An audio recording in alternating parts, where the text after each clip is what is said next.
Hi guys, welcome back to Project Heroquest, now for the third video.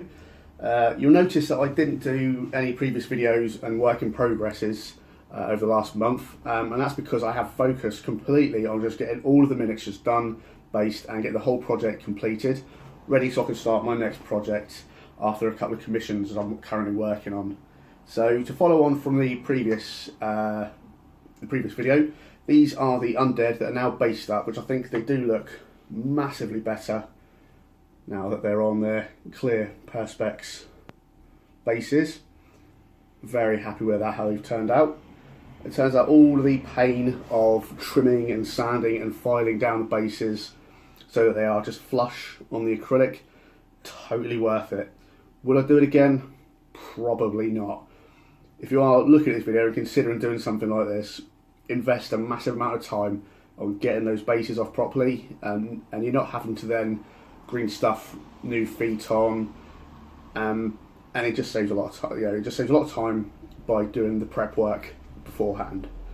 So with that in mind, in the last video I was complaining about doing a lot of batch painting for green skins, so those are all done, so I'd like to go over those first.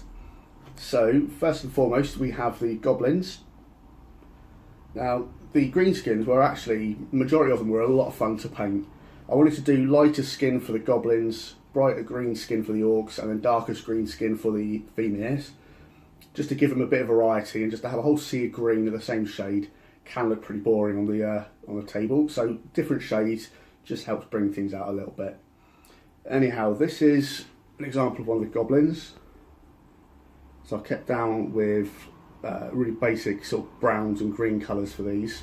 I'm not sure if it picks up on the camera here, but the eyes are all red, and I gave them a little gloss over with a glossy varnish, just so they have a little bit of animation in them when you're looking around. You can see the little beady eyes shining up, and it just looks kind of really nice. But these ones, lots of heavy washes to get that effect. I'm really happy with how those have turned out. Next up, we've got the orcs. Again, although they were batch painting, so they're all the same, they were a lot of fun to paint. And the miniatures themselves, I really like them. Got some really nice details on there. Details enough that you could probably use these in a D&D game quite happily, or even just put them in a Warhammer army. So that's them there. You've got the little teeth growling away at you. Rah. There you go. Rah.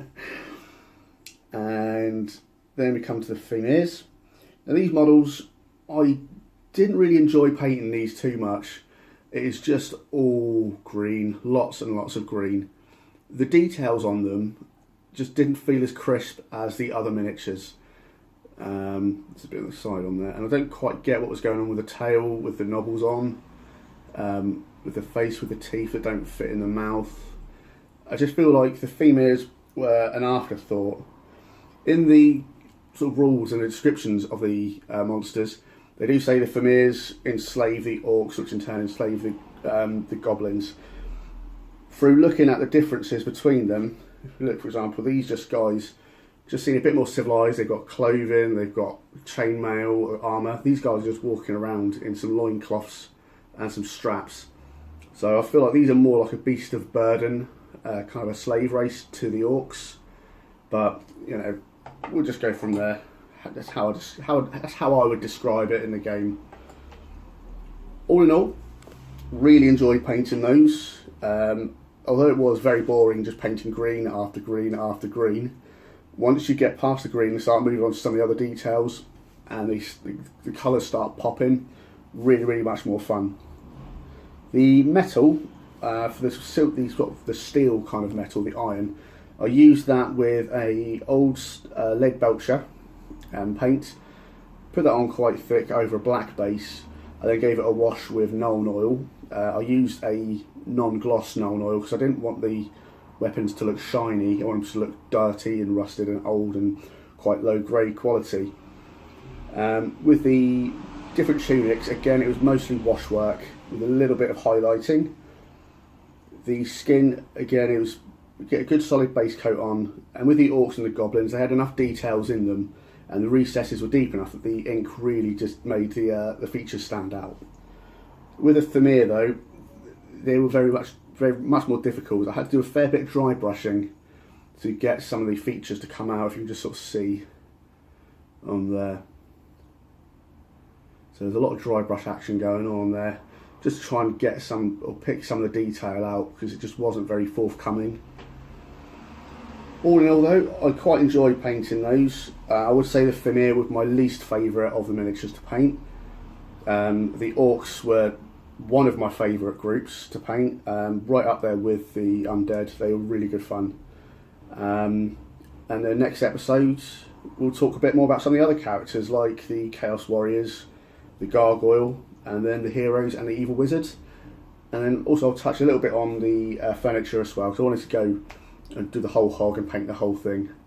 So we'll talk a bit more about that in episode 4. If you've enjoyed this video, or if you've enjoyed some of the other ones, do give us a like. Unlike gonorrhea, please share this around with all your friends. I look forward to seeing you next time.